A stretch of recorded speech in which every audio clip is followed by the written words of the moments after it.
8 नवंबर 2016 और कल 8 नवंबर थी दोस्तों, यानी कि 500 और 1000 के नोट की पुण्यतिथि। मगर प्रधानमंत्री नरेंद्र मोदी को 36 तोपों की सलामी कि 8 नवंबर के दिन वो देश की जनता को यह कह रहे हैं कि अगर मुझे आप दोबारा सत्ता में लाएंगे 2024 में, तो मैं भारत को दुनिया की तीसरी बड़ी अर्थव्यवस्था बना दूंगा। बहुत बड़ा मजाक किया था आपने देश की जनता के साथ 8 नवंबर 2016 को। आज की तारीख में भारतीय अर्थव्यवस्था दुनिया में संशय का मुद्दा हो गया है, शक का मुद्दा हो गया है। 500 1000 के नोट याद है कि नहीं? सुनते हैं। 8 तारीख को रात को 8 बजे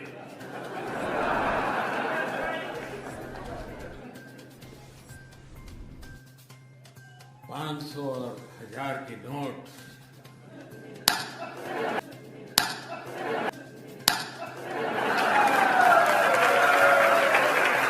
तीसरी बड़ी इकॉनमी। प्रधानमंत्री, आपका आर्थिक हुनर क्या है देश देख चुका है। 8 नवंबर 2016 को आपने नोटबंदी के नाम पर क्या किया था, यह देश देख चुका है। आज राहुल गांधी प्रधानमंत्री से नोटबंदी के मौके पर सवाल उठा रहे हैं। क्या कह रहे हैं राहुल गांधी? जब 500 और 1000 के नोट हटा दिए गए थे, 2000 का नोट लाया गया था और अब वो 2000 का नोट भी गायब हो गया है। सुनिए प्रधानमंत्री क्या कहने का हौसला रखते हैं। यह मोदी की गारंटी है कि जब तीसरी बार मेरा सेवा काल प्रारंभ होगा, मैं इस देश की अर्थव्यवस्था को दुनिया की टॉप 3 में लाकर रहूंगा। वाह, हमारे गारंटी खजाने लुटाने की नहीं होती, बल्कि हमारी गारंटी देश को आन बान शान के साथ आगे ले जाने की होती है। हमारी गारंटी वोट बटोरने की नहीं, बल्कि देशवासियों के सामर्थ्य को बढ़ाने की होती है। प्रधानमंत्री, इत्तेफाकन आप ये बात उस दिन कह रहे हैं जब देश की अर्थव्यवस्था को बेरहमी से रौंद दिया गया था। भारत की अर्थव्यवस्था पटरी पर थी, मगर फिर आप नोटबंदी लेकर आते हैं। और इत्तेफाकन दोस्तों, नोटबंदी का दिन यानी 2016 नोटबंदी का वो दिन था। तो जाहिर सी बात है दोस्तों, प्रधानमंत्री नरेंद्र मोदी के इस नारे पर, इस नए शिगुफे पर राहुल गांधी ने उन पर करारा हमला बोला है और अपना एक पुराना बयान वो याद दिला रहे हैं। राहुल गांधी क्या कह रहे हैं आपकी स्क्रीन पर। नोटबंदी एक सोची समझी साजिश थी, रोजगार तबाह करने की, श्रमिकों की आमदनी रोकने की, छोटे व्यापारों को खत्म करने की, किसानों को नुकसान पहुंचाने की, असंगठित अर्थव्यवस्था को तोड़ने की। 99% आम भारतीयों पर हमला, 1% पूंजीपति मोदी मित्रों को फायदा। यह एक हथियार था आपकी जेब काटने का, परम मित्र की झोली भरकर उसे 609 से दुनिया का दूसरा सबसे अमीर बनाने का। जाहिर सी बात है राहुल गांधी एक बार फिर अडानी की यहां पर याद दिला रहे हैं दोस्तों। क्या कहा था राहुल गांधी ने आज से कई सालों पहले? मैं चाहूंगा आप उनके इस बयान पर गौर करें। नोटबंदी कोई गलती नहीं थी। नोटबंदी आपके ऊपर आक्रमण था। नोटबंदी आपके पैर पर कुल्हाड़ी मारी गई थी। गलतफहमी में मत आइए। ये जानबूझ के आपको नष्ट करने के लिए, आपको खत्म करने के लिए और सबसे बड़े बिजनेस के लिए रास्ता खोलने का तरीका है। प्रधानमंत्री जी का लक्ष्य था कि हिंदुस्तान के सबसे बड़े क्रोनी कैपिटलिस्ट, जिनके कारण टेलीविजन पे हर रोज नरेंद्र मोदी जी का चेहरा दिखाई देता है, कि उनको पैसा मिले। और पैसा कैसे मिले? हिंदुस्तान के किसान, हिंदुस्तान के महिला, हिंदुस्तान के छोटे दुकानदार, हिंदुस्तान के middle size business, small size businesses के जेब में से पैसा निकाल के सीधा उनके 15-20 क्रोनी कैपिटलिस्ट मित्रों को मिले। आज कांग्रेस ये सवाल उठा रही है कि प्रधानमंत्री एक तरफ ये कहते हैं कि भाई मैं देश को दुनिया की तीसरी बड़ी इकॉनमी बना दूंगा, मगर नोटबंदी को लेकर अभी तक जो बड़ी बड़ी बातें की गई थी उसको लेकर कोई जवाब नहीं दिया गया है। याद है आपको? 50 दिन का वक्त दे दीजिए, फिर वो चौराहा बता दीजिए।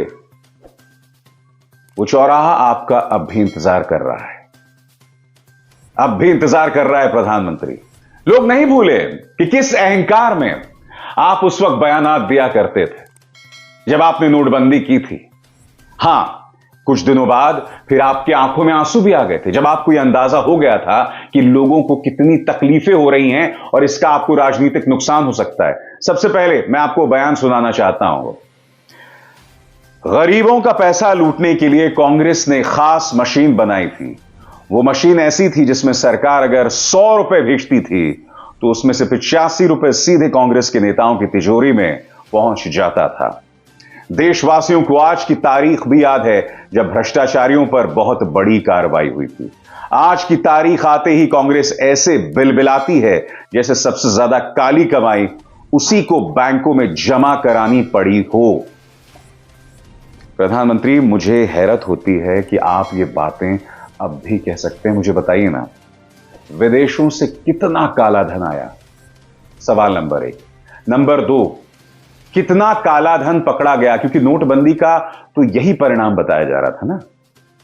क्या नक्सलियों की कमर टूट गई? नहीं। क्या कश्मीर में आतंकवाद खत्म हो गया? बिल्कुल नहीं। उल्टा ऐसी ढेरों मिसालें आई जहां वो मजबूत बनकर उभरा। आपने छोटे छोटे धंधों की कमर तोड़ने का काम लगभग कर दिया था, क्योंकि न जाने कब कौन सा कदम उठा लिया जाए। और आप ये कह रहे हैं, आप क्या कह रहे हैं साहब? देशवासियों को याद होगी आज की तारीख 8 नवंबर, जब भ्रष्टाचारियों पर बहुत बड़ी कार्रवाई हुई थी। मुझे बताइए ना, कितने भ्रष्टाचारी आपके कैद में आए? उल्टा मैं आपको बताता हूं क्या हुआ उसके बाद। नोटबंदी अब भी जारी है।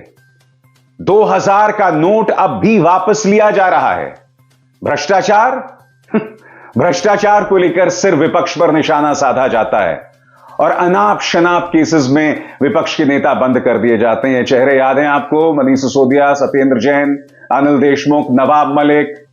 बताइए, विपक्ष के नेता राहुल गांधी और उनकी मां सोनिया गांधी पर निशाना साधा जाता है।